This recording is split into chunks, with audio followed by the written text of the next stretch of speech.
Senator Mathias, Chief Justice Berger, Vice President Bush, Speaker O'Neill, Senator Dole, Reverend clergy, and members of my family and friends, and my fellow citizens. This day has been made brighter with the presence here of one who for a time has been absent. Senator John Stennis, God bless you and welcome back.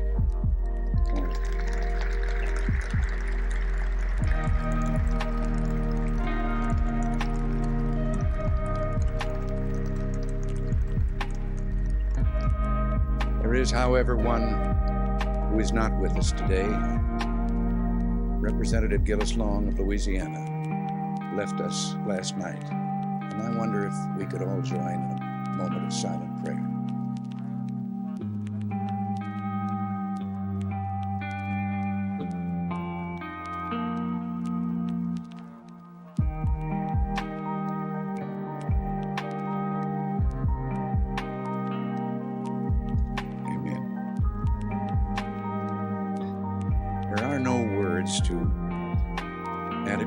Express my thanks for the great honor that you bestowed on me. I'll do my utmost to be deserving of your trust. This is, as Senator Mathias told us, the 50th time that we, the people, have celebrated this historic occasion. When the first president, George Washington, placed his hand upon the Bible, he stood less than a single day's journey by horseback from raw, untamed wilderness. There were 4 million Americans in a union of 13 states. Today, we are 60 times as many in a union of 50 states. We've lighted the world with our inventions, gone to the aid of mankind wherever in the world there was a cry for help, journeyed to the moon and safely returned. So much has changed, and yet we stand together as we did 2 centuries ago. When I took this oath 4 years ago, I did so in a time of economic stress. Voices were raised saying that we had to look to our past for the greatness and glory. But we, the present-day Americans, are not given to looking backward. In this blessed land, there is always a better tomorrow. 4 years ago, I spoke to you of a new beginning, and we have accomplished that. But in another sense, our new beginning is a continuation of that beginning created 2 centuries ago, when, for the first time in history, government, the people said, was not our master, it is our servant. Its only power, that which we, the people, allow it to have. That system has never failed us, but for a time, we failed the system. We asked things of government that government was not equipped to give. We yielded authority to the national government that property belonged to states or to local governments or to the people themselves. We allowed taxes and inflation to rob us of our earnings and savings and watched the great industrial machine that had made us the most productive people on earth slow down and the number of unemployed increase. By 1980, we knew it was time to renew our faith, to strive with all our strength toward the ultimate in individual freedom consistent with an orderly society. We believed then and now there are no limits to growth and human progress when men and women are free to follow their dreams. And we were right.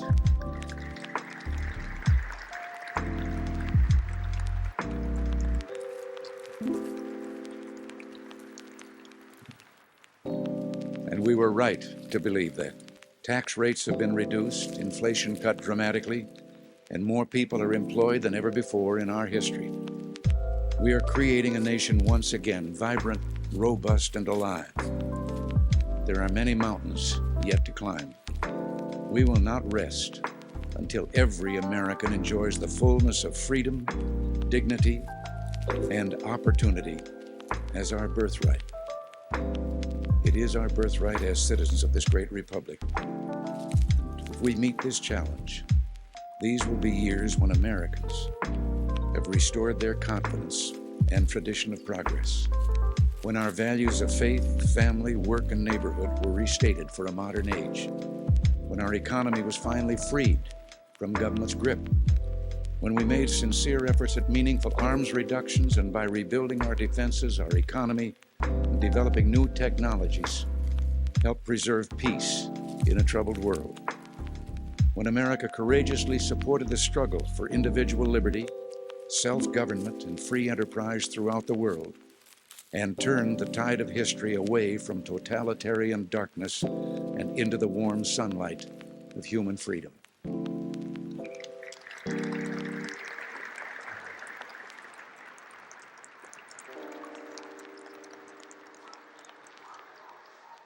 My fellow citizens, our nation is poised for greatness. We must do what we know is right and do it with all our might.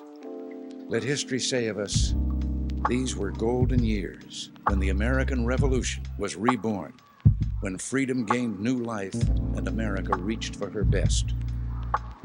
Our two-party system has served us, I should say, well over the years, but never better than in those times of great challenge, when we came together not as Democrats or Republicans, but as Americans united in a common cause.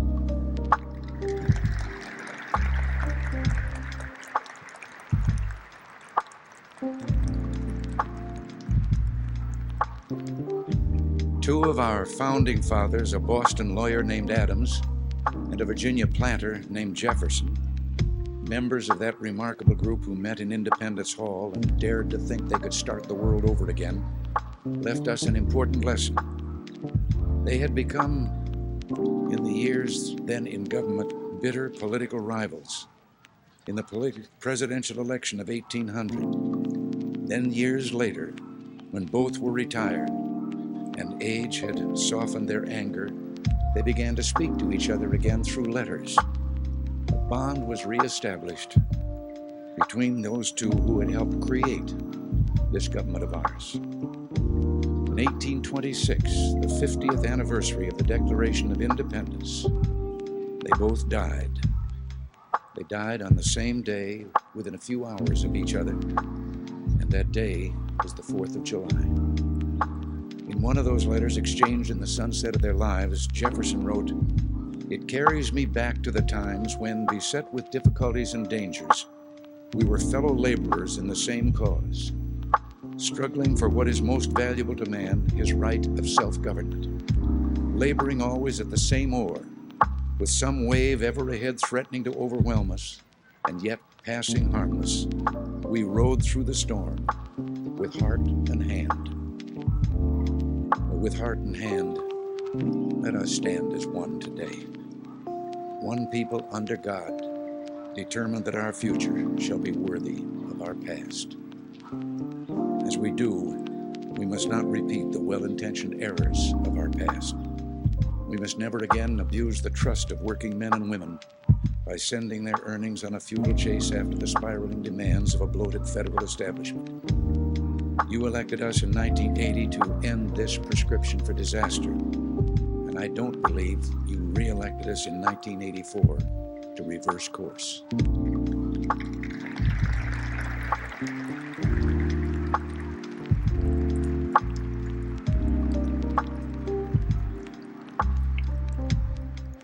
The heart of our efforts is one idea vindicated by 25 straight months of economic growth.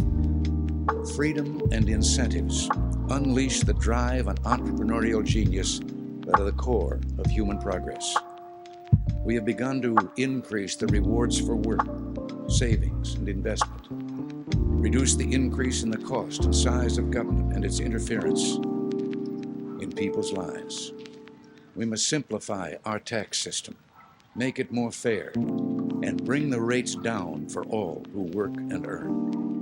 We must think anew and move with a new boldness so every American who seeks work can find work, so the least among us shall have an equal chance to achieve the greatest things, to be heroes who heal our sick, feed the hungry, protect peace among nations, and leave this world a better place. The time has come for a new American emancipation, a great national drive to tear down economic barriers and liberate the spirit of enterprise in the most distressed areas of our country.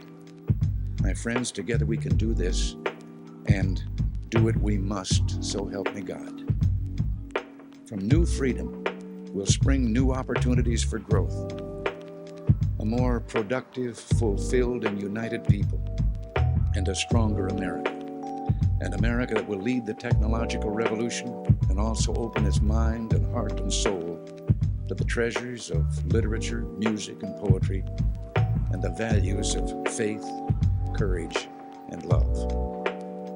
A dynamic economy with more citizens working and paying taxes will be our strongest tool to bring down budget deficits. But an almost unbroken 50 years of deficit spending has finally brought us to a time of reckoning.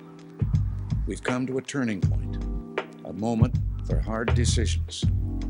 I have asked the cabinet and my staff a question, and now I put the same question to all of you. If not us, who? And if not now, when? It must be done by all of us. Going forward with a program aimed at reaching a balanced budget, we can then begin reducing the national debt.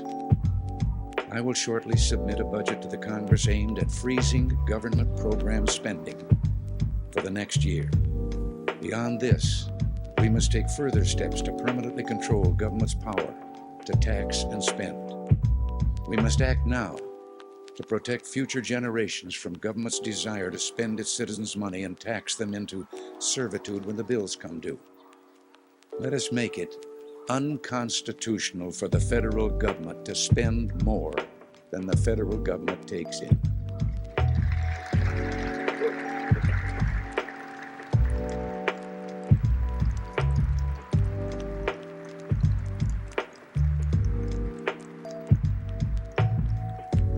We have already started returning to the people and to state and local governments responsibilities better handled by them.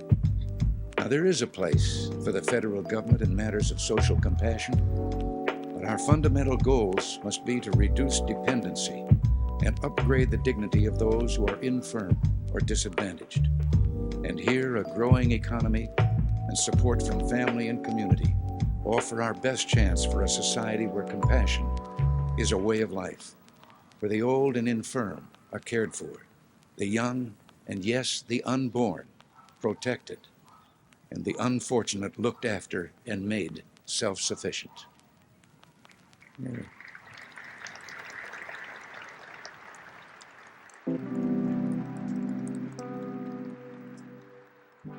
there is another area where the federal government can play a part.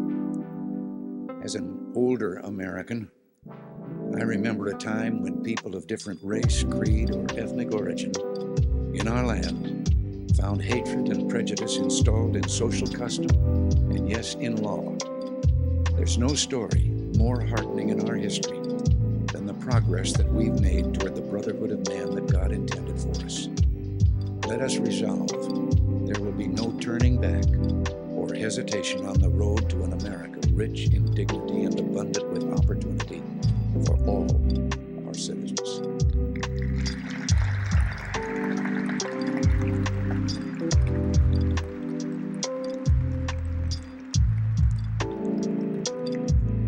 Let us resolve that we, the people, will build an American opportunity society in which all of us, white and black, rich and poor, young and old, will go forward together, arm in arm. Again, let us remember that though our heritage is one of bloodlines from every corner of the earth, we are all Americans pledged to carry on this last best hope of man on earth.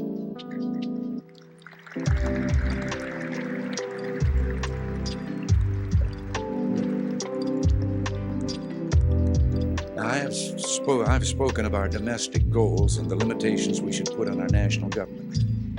Now let me turn to a task that is the primary responsibility of national government, the safety and security of our people.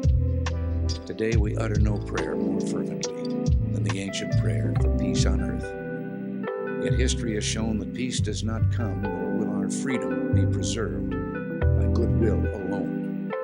There are those in the world who scorn our vision of human dignity and freedom. One nation, the Soviet Union, has conducted the greatest military buildup in the history of man, building arsenals of awesome offensive weapons. We've made progress in restoring our defense capability, but much remains to be done. There must be no wavering by us, nor any doubts by others, that America will meet her responsibilities to remain free, secure, and at peace.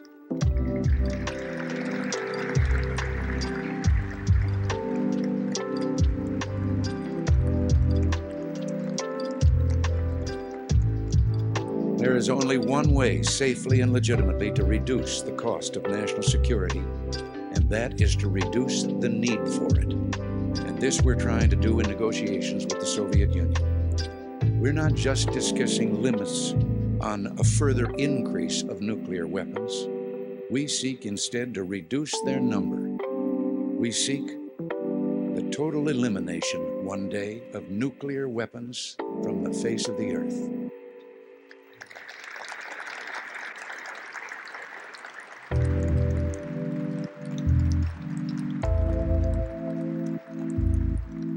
Now, for decades, we and the Soviets have lived under the threat of mutual assured destruction.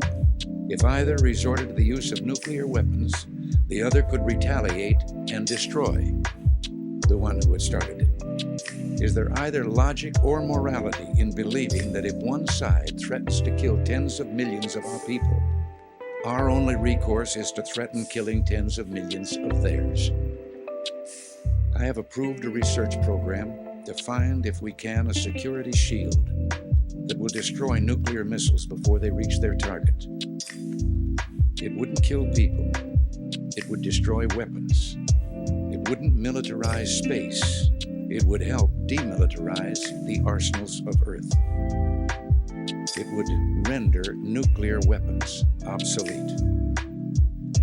We will meet with the Soviets hoping that we can agree on a way to rid the world of the threat of nuclear destruction. We strive for peace and security, heartened by the changes all around us. Since the turn of the century, the number of democracies in the world has grown fourfold. Human freedom is on the march, and nowhere more so than our own hemisphere. Freedom is one of the deepest and noblest aspirations of the human spirit. People worldwide hunger for the right of self-determination, for those inalienable rights that make for human dignity and progress. America must remain freedom's staunchest friend, for freedom is our best ally.